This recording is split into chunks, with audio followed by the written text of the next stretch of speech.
ইদানিং চেম্বারে বেশি বেশি রুগী পাই, এসেই বলে স্যার পায়ের মাংসপেশিতে টান ধরেছে। কোন জায়গার মাংসপেশি একটু অবজারভেশন করে দেখি, ওটা carp muscle. Carp muscle contact হয়ে গেছে, কার্প মাসেলের খিঁচুনি এসেছে। স্যার ওই মাংসপেশিতে প্রচন্ড বেদনা করে, একটু চাপ দিলে প্রেস করলে ওখানে ব্যথা পাই। হঠাৎ করে পা খিস মারে, পায়ের আঙুল সহ পা উপরের দিকে উঠে আসে। এখন এই যে পা উপরের দিকে উঠে এসে কার্প মাসেলের খিঁচুনি ধরে, এর কারণটা কি? এই কারণগুলো নিয়েই আপনাদের সাথে আলোচনা করব। আসসালামু আলাইকুম রহমতুল্লাহি ওয়া বারাকাতুহু। আমি ডাক্তার মীর শহীদুল ইসলাম। আমার চেম্বার শুভেচ্ছা 255, ঐতিহ্যবাহী শেখঘাট, সিলেট। যে কোনো একটা সার্চ ইঞ্জিন বা গুগলে যদি আপনি সার্চ দেন ডাক্তার মীর শহীদুল ইসলাম কথাটা লিখে যদি সার্চ দেন, আপনি আমার সম্পর্কে বিস্তারিত তথ্য পেয়ে যাবেন। ওখানে আমার কিউআর কোড, পেয়ে যাবেন আমার ভিজিটিং কার্ড, পেয়ে যাবেন আমার লোকেশন। আমিও চাই এগুলো আপনার টাইমলাইনে ছেপে থাক, বিপদে আপদে আপনি যেন আমার সাথে কন্ট্যাক্ট করতে পারেন, আমি যেন আপনাকে একটু সহযোগিতা করতে পারি। তো হ্যাঁ, এই যে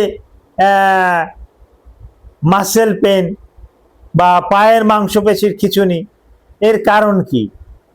অনেকগুলো কারণ আছে। প্রথমত কারণ হলো ডিহাইড্রেশন। আপনার শরীরে জলের অভাব, পানির অভাব। এই পানির অভাবের কারণে কিন্তু ওখানে কিন্তু খিঁচুনি ধরতে পারে, খিঁচুনি ধরে থাকে। এটা সচরাচর আমরা দেখে থাকি, পেয়ে থাকি। তারপর আসে কিছু খনিজ দ্রব্যের অভাব, বিশেষ করে লবণের ঘাটতির কারণে কিন্তু এটা হয়ে থাকে, পটাশিয়ামের ঘাটতির কারণে হয়ে থাকে, ক্যালসিয়ামের ঘাটতির কারণে কিন্তু পায়ের খিঁচুনি হতে পারে। এখন এই কারণগুলো আমরা সাধারণত আমাদের কাছে রোগীরা আসলে সঠিক কারণটা নির্ণয় করি। সঠিক কারণটা নির্ণয় করে তাকে সঠিক চিকিৎসাটা দিয়ে দিই। যদি ডিহাইড্রেশনের অভাবে হয়, তাকে জল জাতীয় খাবার বেশি বেশি করে খেতে বলি। যদি অন্যান্য মিনারেলসের ঘাটতি থাকে, পটাশিয়াম, আয়রন, ক্যালসিয়াম, এ জাতীয় খাবার খেতে দেই। এ জাতীয় খাবার খেলে এই পায়ের খিঁচুনি কিন্তু কমে যেতে পারে। সায়াটিকা নার্ভ নামে একটা কথা আছে, একটা নার্ভ আছে। এই নার্ভটা যদি দুর্বল হয়ে যায়, ওখান থেকে যদি ব্লাড সার্কুলেশন যদি ঠিক মতন সাপ্লাই না দিতে পারে, কার্প মাসেলকেও কিন্তু আমরা বলে থাকি যে সেকেন্ড হার্ট। তাহলে এই সেকেন্ড হার্টটা দুর্বল হয়ে যায়, ও পাম্প করতে পারে না, ওর ভেইন, আর্টারি এগুলো দুর্বল হয়ে যায়। যার পরিপ্রেক্ষিতে অনেক রোগীদের কিন্তু ভেরিগোজ ভেইনও আমরা দেখতে পাই।